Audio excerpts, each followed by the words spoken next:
Morning. After more than a decade in business, a longtime flea market in Macon is now shutting down, and vendors say they've got just over a month to pack up and leave. Yeah, now they're trying to figure out their next steps, and our morning reporter Abrupt shows us how this unexpected closure is impacting business owners and the customers who stuck with them.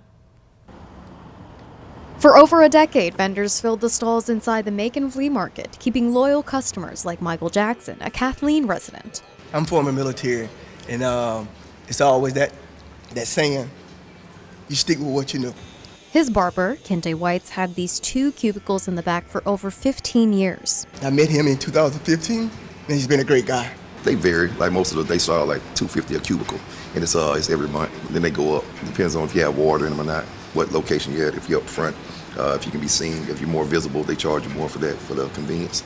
But about a week ago, he was caught off guard about the market's closing. They came around, they passed out a memo, a piece of paper, and they was told us to get out of here in 40 days. I'm like, wow, how are we gonna get this moved? I mean, just like move all this stuff and relocate and get the paperwork done and still keep everything flowing without missing a hiccup, you know. Abrupt, but not unexpected, the customer and barbers say, due to the lack of maintenance. When it's hot out there, it's hotter in here. When it's cold out there, it's colder in here. Whenever it rains in here, it rains. When it rains out there, it rains in here as well.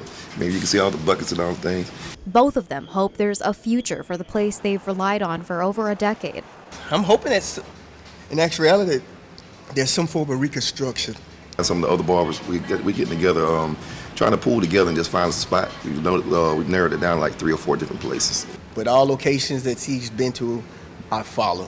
I just hope everybody just follows us through wherever we go. I hope the flea market maybe can revamp one day and they can open back up. Reporting in Macon, Abrupt 13 WMAZ News.